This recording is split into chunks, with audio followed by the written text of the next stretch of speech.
수술 전, 수술 후 사진입니다.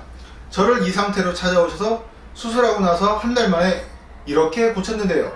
자, 이분이 수술이 상당히 어려운 케이스입니다. 저도 다 모르지만 저 외에 어느 병원에 가도 쉽게 고치지 못하는 그런 눈 상태입니다. 자, 왜 그런지 제가 설명을 드리겠습니다. 저는 오직 눈 성형 하나만 20년간 연구하고 시술하고 있는 이희문 성형외과 원장 이희문입니다. 자, 이분의 문제는 바로 눈 앞쪽에 있습니다. 뭐가 문제인지 볼까요? 보시면 눈앞이 이렇게 넓습니다. 이 부분이 문제라는 것입니다. 라인이 이렇게 두껍게 나갑니다.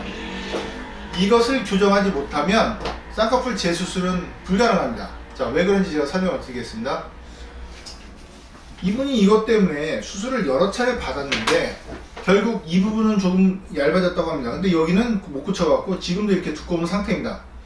그런데 이분이 얇고 자연스러운 쌍꺼풀을 원하는데 앞부분을 못 고친다면 여기를 아무리 얇게 하면 뭐가 중요합니까? 앞쪽이 이렇게 넓다면 의미가 있을까요? 더 이상한 눈이 되는 것입니다. 그래서 이렇게 넓은 아웃라인을 인라인으로 교정하는 것이 핵심인데요. 그래야 앞쪽에서부터 얇아야 중간 바깥쪽도 얇게 고칠 수 있는 것입니다. 자, 이런 눈을 봤을 때 대개는 성형외과 상담을 받으면 여유분의 피부가 없어서 좀 기다려라 그런 말도 듣고 또 뭐 인풀도로 가능하니까 뭐 수술하자 그래서 많이 받습니다. 오늘도 제가 상담을 아주 열 몇 분 했는데요. 그 중에 한 두 분이 아웃라인을 인라인으로 고쳐달라고 했는데 선만 두 줄이 생기고 교정이 안 됐다고 병원에서 흔쾌히 교정을 해준다고 그랬는데 막상 받아보니까 안 됐다. 그래서 실망을 했다. 그런 분이 두 분이나 계셨는데요.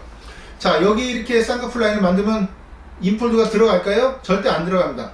왜냐면 눈 앞쪽 이쪽은요 뼈에 바로 거의 피부가 붙어 있습니다. 아주 얇은 근육만 있기 때문에 우리가 눈 앞쪽을 이렇게 자꾸 흔들어 보면 알 수 있습니다. 거의 움직이는 살이 없습니다. 바로 밑에 코뼈와 눈뼈 그 사이 부분이 있는 것입니다.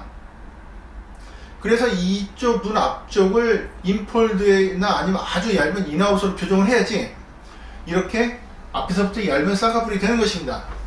자, 이렇게 아웃폴드로 빠진 경우에 인라인으로 교정하는 걸 쉽게 생각하고 수술을 하는 병원도 많이 있는 것으로 알고 있는데요. 아주 이건 인폴드로 고치는 것이 어렵다라고 말을 듣는 분이 오히려 낫습니다. 한번 해보자. 뭐 가능하겠네. 이렇게 해서 수술을 받게 되면 두 줄만 생기게 되고 흉터는 더 깊어질 수밖에 없는 것입니다. 그래서 결국 저도 이 수술법에 대해서 6, 7년 전까지는 전혀 아이디어가 없었습니다. 그런데 제가 많은 연구와 그런 경험 끝에 저도 이거를 인폴드로 두꺼운 아웃폴드를 인폴드 얇은 쌍꺼풀로 교정하는 그런 노하우를 개발하게 된 것입니다. 원리는 이 부분에 여유분의 피부가 없기 때문에 여유분의 피부를 만들어내는 것입니다. 그래서 이렇게 두꺼운 아웃폴드 쌍꺼풀을 눈 앞쪽부터 얇은 인폴드로 교정을 한 사례를 보시는데요. 그래야만이 중간 뒤쪽 부분도 얇게 교정이 가능한 것입니다.